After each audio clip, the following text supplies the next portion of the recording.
বান্দা তার সাধ্যের সবটুকু চেষ্টার পরে নতজানু হয়ে যখন বলবে হাসবুনাল্লাহ, আল্লাহ তুমি আমার জন্য যথেষ্ট, নে'মাল ওয়াকিল, তুমি আমার শ্রেষ্ঠ অভিভাবক, তখন তার কি দরকার না দরকার এটা ডিল করে স্বয়ং আল্লাহ। আমার মায়েরা, আমার বোনেরা, আপনারাও এই দোয়াগুলো পড়বেন, আপনার স্বামীকে শেখাবেন, সন্তানকে শেখাবেন, আপনার পুরো পরিবারটাকে জান্নাতের টুকরো বানিয়ে দিবে কে? একদল আছে হাই হুতাশ করে, হায় আল্লাহ রে, মোর কি হইল রে, মুই কি হরমু রে, মুই কমবে জামু রে, আছে না নাই? এরকম বিলাপ করতে নিষেধ করেছেন বিশ্বনবী। কি করব, কই যাব, কি হবে, হায় হায়, এরকম হাহুতাশ আছে না নাই? বিশ্বাসীরা হাহুতাশ করে না, তারা ইন্না লিল্লাহ পড়ে। কি পড়ে মনে থাকবে? আমরা পড়বো ইন্না লিল্লাহি ওয়া ইন্না ইলাইহি রাজিউন। নিশ্চয়ই আমরা আল্লাহর জন্য, আমরা আল্লাহর দিকেই ফিরে যাব।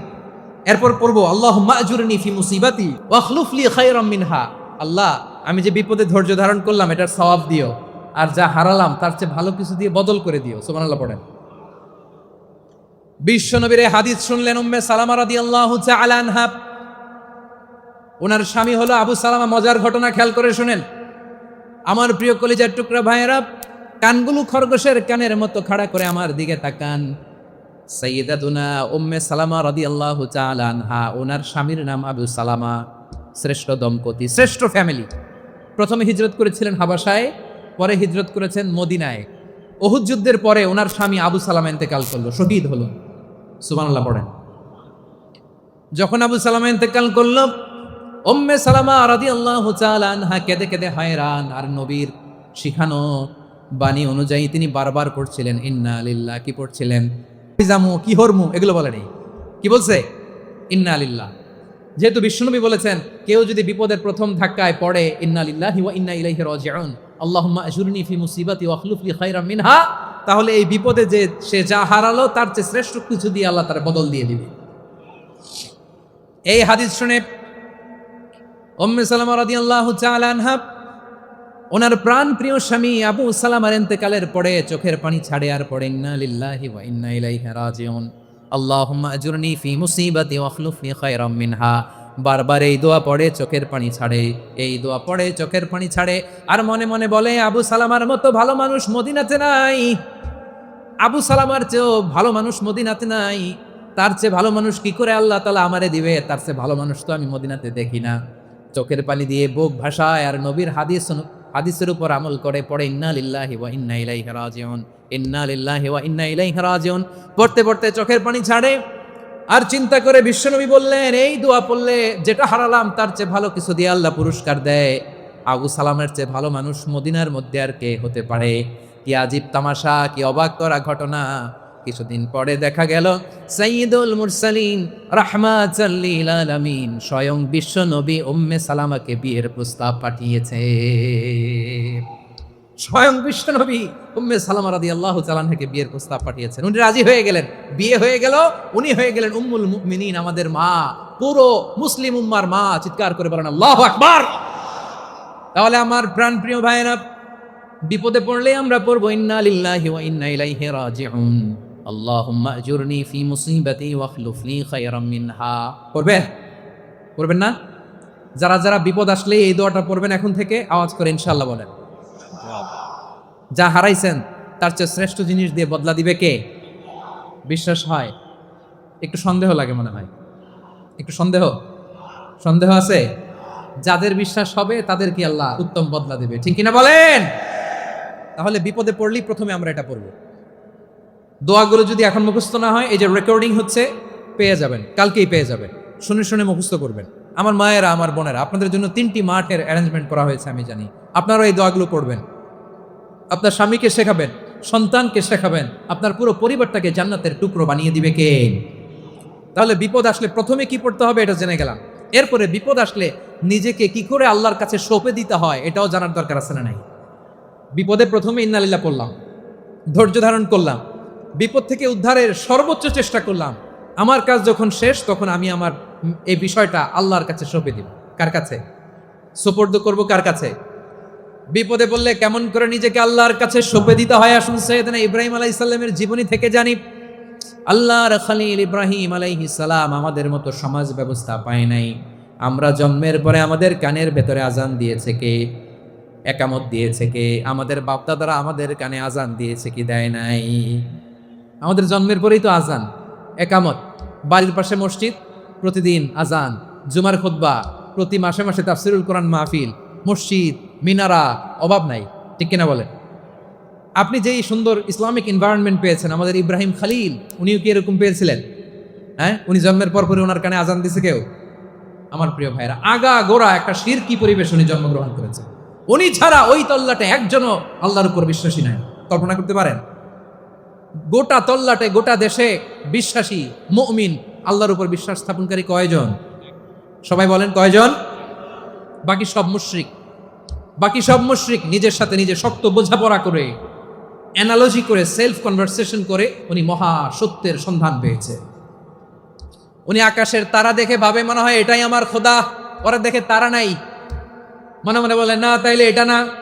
আবার চাঁদ দেখে বলে চাঁদটা বড় মায়া লাগে, মনে হয় এটাই আমার রব, পরে দেখে চাঁদও নাই, কয় না এটা না। এরপরে দ্বীপ প্রহরের জল জলে সূর্যটা খাঁ খাঁ করে গোটা পৃথিবীটারে রৌদ্র দিয়ে তাতিয়ে রাখে। তিনি ভাবলেন মনে হয় এটাই আমার রব, কারণ এটাই তো সবচেয়ে বড়। কিন্তু বিকেল বেলা ওই সূর্যটাও যখন চলে যায়, সাইয়েদনা ইব্রাহিম বলে না এটাও তো নাই, আমার খোদা যদি আমার ছেড়ে চলে যায়, বিপদে পড়লে আমারে উদ্ধার করবে কে? এভাবে নিজের সাথে অ্যানালজি, সেলফ কনভারসেশন করতে করতে করতে তিনি মহা সত্যের সন্ধান পেয়েছেন। সুবহানাল্লাহ বলেন। সব শেষে তিনি ডিসিশন নিয়ে ঘোষণা দিলেন, ইন্নী ওয়াজ্জাহতু ওয়াজহিয়া লিল্লাযী ফাতারাস সামাওয়াতি ওয়াল আরদা হানিফান ওয়া মা আনা মিনাল মুশরিকিন। নিশ্চয় আমি এমন সত্তার দিকে মনোনিবেশ করলাম, মুখাপেক্ষী হলাম, যিনি আকাশ বানিয়েছেন, জমিন বানিয়েছেন, আমি মুশরিক নই। সুবহানাল্লাহ। পারতেন? আপনি পারতেন? কেউ নাই, লক্ষ লক্ষ মুশরিক, আপনি একা। ওনার মতো এরকম বিচক্ষণতা দিয়ে আল্লাহরে খুঁজে পাইতে পারতেন আপনি? কি নবী ছিল, আল্লাহকে খুঁজে পেয়েছে। যখন আল্লাহর ইবাদত শুরু করলো, এই কথা ছড়ায় পড়লো চারদিকে। নমরুদ সাইয়েদনা ইব্রাহিমকে ডেকে পাঠালেন। নমরুদ বলে, ইব্রাহিম তুমি নাকি মূর্তির পূজা না করে কোন নতুন রবের ইবাদত করো, কে তোমার রব? সাইয়েদনা ইব্রাহিম বললেন, রব্বি আল্লাযী ইউহয়ী ওয়া ইউমীত, আমি এমন রবের ইবাদত করি যিনি জীবন দেন, যিনি মৃত্যু দেন। নমরুদ বলে, তাই নাকি? তোমার রব জীবন দেয়, মৃত্যু দেয়? আর এটা তো আমি দেই, আমিও তো জীবন দেই, আমিও তো মৃত্যু দেই। সাইয়েদনা ইব্রাহিম বললেন, কেমন করে তুমি জীবন দাও, মৃত্যু দাও, একটু দেখাও তো।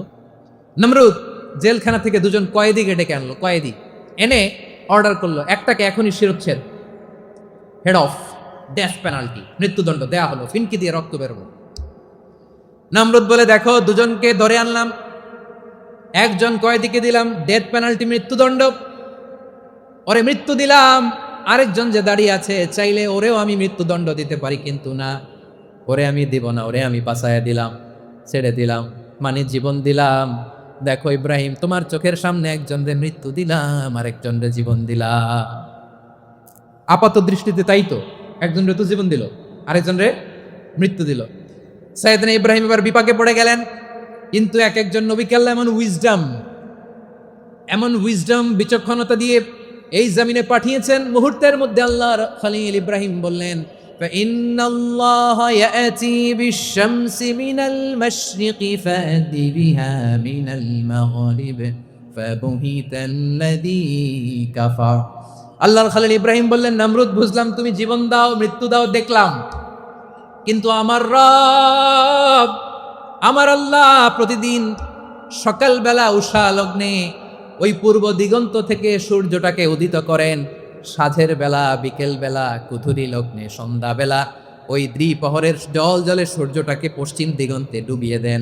মানে সকালবেলা পূর্ব দিক থেকে উদিত করা সূর্যটাকে পশ্চিম দিকে বিকেলে তিনি ডুবিয়ে দেন। তুমি যদি পারো ওই সূর্যটাকে পশ্চিম দিক থেকে উদিত করে পূর্ব দিকে ডুবিয়ে দাও। সুবহানাল্লাহ পড়বেন না? দেখেন, ইনস্ট্যান্ট ইন্টেলেক্ট, মুহূর্তে বিচক্ষণতা, উইজডম কাকে বলে? নমরুদ পারবে? নমরুদের বাপ পারবে? ওর দাদা, ওর 14 গোষ্ঠী, গোটা বিশ্বের সব ক্ষমতাধর রাষ্ট্রনায়করা একসাথে হলে পারবে? ফাবুহিতাল্লাযী কাফার পারে নাই, ব্যর্থ হয়েছে। এবার তেলে বেগুনে জ্বলে উঠেছে, রেগে মেগে আগুন বলে, ফালকুহু ফিল জাহিম, ওর সাথে তর্ক নাই, না পেরে এবার এটারে আগুনে ফেলা। বিশাল বিশাল গাছ কেটে লাকড়ি এনে আগুনের কুণ্ডলি বানানো হলো, দাও দাও দাও দাও করে আগুন জ্বলে। আল্লাহর খলিল ইব্রাহিমকে আগুনে নিক্ষেপ করা হবে। আল্লাহর খলিল সাইয়েদনা ইব্রাহিমের হাতের মধ্যে রশি দিয়ে টাইট করে বাঁধা হলো, পায়ের মধ্যেও টাইট করে রশি দিয়ে বাঁধা হলো। আল্লাহর খলিল ইব্রাহিমকে আগুনের কুণ্ডলির মধ্যে ফেলা হবে। ওমিয়া, আপনি যে বিপদের কারণে ভয় পান, হতাশ হন, এটা কোনো বিপদ ওনার বিপদের সামনে?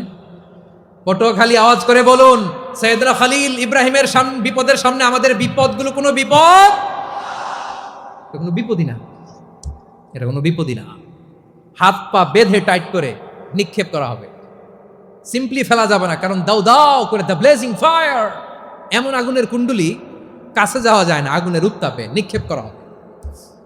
হাতে রশি বেঁধে পায়ে রশি বেঁধে আল্লাহর খলিল ইব্রাহিম আলাইহিস সালামকে আগুনের মধ্যে নিক্ষেপ করা হবে। আহা, এটার বলে অগ্নি পরীক্ষা। উনি অগ্নি পরীক্ষার সম্মুখীন হয়েছিলেন, এজন্য কঠিন পরীক্ষাকে আমরা অগ্নি পরীক্ষার সাথে তুলনা করি, ঠিক কিনা? সাইয়েদনা জিবরাইল এসে বললেন, ও আল্লাহর খলিল, ওরা তো আপনার হাতও বেঁধে ফেললো, পাও বেঁধে ফেললো, নড়াচড়ার সুযোগ নাই, বলেন আমি জিবরিল ফেরেশতা আপনার জন্য কি করতে পারি? আল্লাহর খলিল ইব্রাহিম বলেন, ও জিবরাইল, তোমার কাছে আমার কোনো চাওয়া হওয়া নাই। সুবহানাল্লাহ বলেন। তোমার কাছে বলার কিছু নাই, তোমার সাহায্যের আমার দরকার নাই। সাইয়েদনা ইব্রাহিম আলাইহিস সালামকে হাতে পায়ে রশি বেঁধে হাত পা বাঁধা অবস্থায় জ্বলন্ত অগ্নিকুণ্ডে যখন নমরুদের দলবল নিক্ষেপ করবে, আল্লাহর খলিল কিভাবে নিজেকে আল্লাহর কাছে সঁপে দিয়েছেন পটুয়াখালীর ভাইরা খেয়াল করে শুনুন। হাত পা বেঁধে আল্লাহর খলিলকে যখন নিক্ষেপ করা হবে, তিনি মুখ ফুটে বলে ফেললেন, হাসবুনাল্লাহু ওয়া নি'মাল ওয়াকিল। হাসবুনাল্লাহু ওয়া নি'মাল ওয়াকিল, আমার জন্য আল্লাহই যথেষ্ট, আমার জন্য আল্লাহই যথেষ্ট, তিনি আমার সবচেয়ে বড় গার্ডিয়ান, তিনি আমার সবচেয়ে বড় অভিভাবক। জিব্রাইলের সাহায্যের অফারকে ফিরিয়ে দিলেন, দুনিয়ার বুকে কারো কাছে কিছু বলেন নাই, মুখ ফুটে বলেছেন হাসবুনাল্লাহ। ও আমার পটুয়াখালীর প্রাণের ভাইয়েরা খেয়াল রাখবেন, কোনো বান্দা তার হাতে থাকা সব চেষ্টাটুকুন করার পরে মুখ ফসকে মুখ দিয়ে যখন বলে ফেলে হাসবুনাল্লাহ, বান্দা যখন হাসবুনাল্লাহ বলে ফেলে, ওই ব্যাপারটা ডিল করার দায়িত্ব স্বয়ং আল্লাহ আরশের উপর থেকে নিয়ে নেয়। আপনি যখন বলে ফেলবেন হাসবুনাল্লাহ, এটা ডিলিং করবে কে তখন? চিল্লায় বলেন না, তিনি কে? বান্দা তার সাধ্যের সবটুকু চেষ্টার পরে নতজানু হয়ে যখন বলবে হাসবুনাল্লাহ, আল্লাহ তুমি আমার জন্য যথেষ্ট, নি'মাল ওয়াকিল, তুমি আমার শ্রেষ্ঠ অভিভাবক, তখন তার কি দরকার না দরকার এটা ডিল করে স্বয়ং আল্লাহ। নিক্ষেপ করা হলো সাইয়েদনা ইব্রাহিমকে অগ্নিকুণ্ডলিতে। হাজার হাজার মানুষের দৃশ্য দেখার জন্য জড়ো হয়েছে এরকম বিশাল ময়দানে। কিন্তু কি অবাক করা ঘটনা, সবাই ভয় পাচ্ছিল, না জানি কি হয়ে যায়। আল্লাহর খলিলকে যখন আগুনের কুণ্ডলিতে নিক্ষেপ করা হয়, আল্লাহর খলিল ইব্রাহিম আগুনের কুণ্ডলীর মধ্যে বসে বসে মানুষগুলোর দিকে তাকিয়ে হাসতে শুরু করে দেয়। কারণ আকাশ থেকে রব্বুল আলামিন স্পেশাল ভার্ডিক্ট নাজিল করেছেন, স্পেশাল হুকুম জারি করেছেন, কুল্লা ইয়া নারু কুনি বারাদান ওয়া সালামান আলা ইব্রাহিম।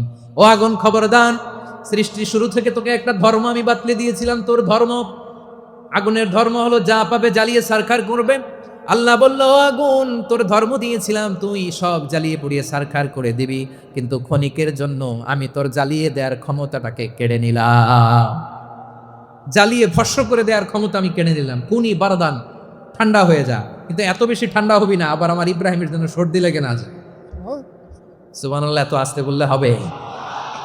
কুনি বারদান, বারদ মানে বরফ, ঠান্ডা, ঠান্ডা হ, কিন্তু এত ঠান্ডা হবি না যাতে আমার ইব্রাহিমের কষ্ট হয়। আগুন বলে, আল্লাহ একবার বললাম ঠান্ডা হ, আবার বলো এত ঠান্ডা হবি না যাতে খালিলের সর্দি না লাগে। কেমন ঠান্ডা হব, কেমন এনভায়রনমেন্ট তৈরি করে দেব বলো? আল্লাহ বললেন, সালামান আলা ইব্রাহিম, আমার খলিল, আমার কলিজা, আমার ইব্রাহিমের জন্য তুই জান্নাতের গুল বাগিচা হয়ে যা। ও ভাই, নবী মুসার মতো ঈমান হলে রাস্তা হবে সাগর জলে, নবী ইউসুফের মতন ঈমান হলে একে একে দরজা খোলে। নবী ইব্রাহিমের মতন ঈমান যদি আজও থাকে বিদ্যমান, অগ্নিকুণ্ডে দেখতে পাবে খুব সরতে ফুল ভাগা। কুলনা ইয়া নারু কুনি বারদান ওয়া সালামান আলা ইব্রাহিম। বান্দা যখন মুখ দিয়ে বলে হাসবুনাল্লাহ, আমার আল্লাহ আমার জন্য যথেষ্ট, এই বলে যখন নিজেকে সঁপে দেয়, তার কি লাগবে ওই দায়িত্ব স্বয়ং নিয়ে নেয় কে? সবাই বলেন স্বয়ং নিয়ে নেয় কে? তাহলে আমার প্রিয় ভাইরা, বিপদের শুরুতেই আমরা বলবো ইন্না লিল্লাহ। শুরুতে কি বলবো? এরপরে যেই বাক্যটা পড়ে নিজের পরিস্থিতিকে আল্লাহর দরবারে সঁপে দিব, সেটা হচ্ছে হাসবুনাল্লাহ। সেটা কি? বিষ্ণু বলেন লা ইয়াজালু লিসানুকা রাতাবান মিন যিকরিল্লাহ। সব সময় আল্লাহর স্মরণ দিয়ে, জিকির দিয়ে জিহ্বাটারে সিক্ত রাখো। আর শয়তানু জাসিমুন আলা কলবি ইবনে আদম, শয়তান বনি আদমের কলবে খামচি মেরে বসে থাকে। ফাইদা যাকারাল্লাহ খানাসা, মানুষ যখন আল্লাহ স্মরণ করে জিকির করে, শয়তান দৌড়ে পালায়। ওয়া ইদা গাফালা ওয়াসওয়াসা, যখনই বনি আদম গাফেল হয় তখনই শয়তান তার হৃদয়ে ওয়াসওয়াসা দেয়।